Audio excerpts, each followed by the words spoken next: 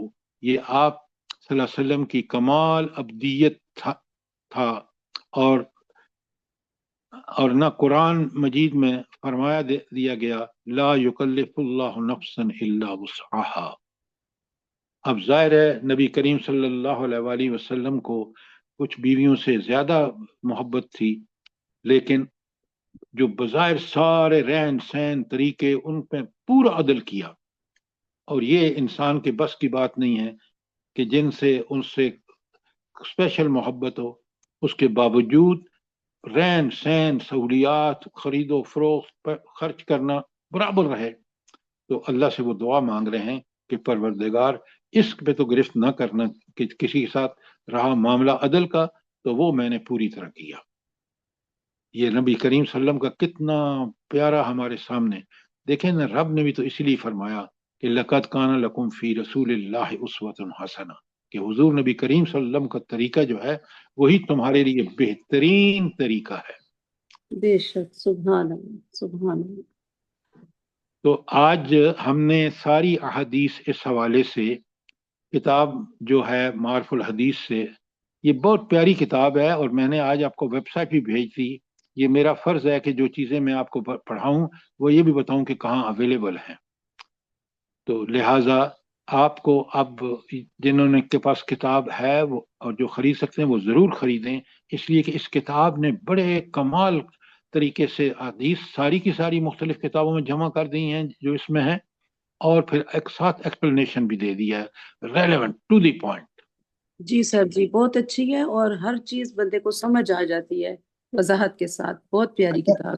زرتاج صاحبہ، آپ جو اس کتاب کی 5ویں جلد میں جو اذکار ہے نا، جی کمال کے، جی اگر آپ کا ذوق ہے نا، اور آپ ہر دعا مانگتے ہیں رب اعنی علی ذکرک و شکرک و حسن عبادتک، جی، سبحان اور سبحان۔ انہوں نے اس جلد 5 میں ساری ذکر کی آیات بھی کوٹ کی ہیں، کیونکہ وہ بہت خود بھی بڑے ذکر الہی کے قائل تھے، اور اس لیے اس کتاب میں ان کے بیٹے ہیں جو آج کل بھی سوشل میڈیا پہ آتے ہیں، بزرگ ہیں، لیکن کمال کی کتاب ہے، اور آپ سے گزارش ہے کہ یہ آپ کے پرسنل لائبریری میں ہونی چاہیے، تاکہ آپ اپنے بچوں کے لیے، گھر والوں کے لیے تحفہ ہے جو آپ بچوں کے لیے چھوڑ کے بھی جائیں گے، تاکہ لوگ اس کو پڑھیں۔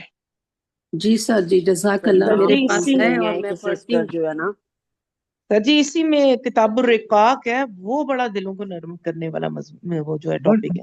ہر ٹاپک کی جی جی جی اللہ آپ کو بہت جزائے خیر دے۔ جزاک اللہ خیر۔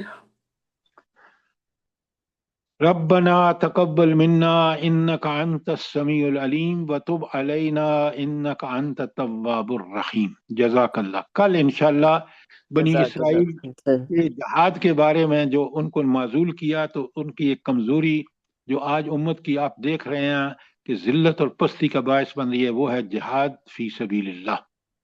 تو انشاءاللہ کل تفصیل سے منڈے کو سر، منڈے جی کو کل صبح تو چھٹی ہے چھٹی ہے، ہم انشاءاللہ، لوگ پرسوں انشاءاللہ۔ منڈے کو کروائیں گے انشاءاللہ۔ منڈے کو انشاءاللہ۔ جزاک اللہ، اللہ آپ اللہ کو پاک آپ بہت کو ہمت توفیق دے، اور ہم سب کو آپ کے ساتھ جڑے رہیں اسی طرح، اور سمجھنے کی توفیق دے، عمل کی توفیق دے تمام دنیا کے مسلمانوں کو، اور ہم لوگوں کے اولادوں کو بھی، اور جو بیمار ہیں ان کے لیے بھی اللہ پاک اپنی مہربانیوں سے صحت تندرستی والی زندگی دے، اور جو اس دنیا سے چلے گئے ان کی آگے کی منزلیں آسان کر دے پروردگار، بخش دے ان کو، اور آمین۔ ہم لوگوں کو بس معاف کر دے ہم لوگوں سے جو بھی کوئی غلطی ہوتی ہے۔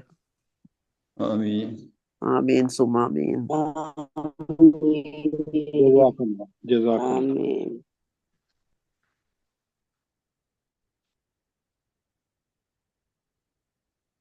آمین۔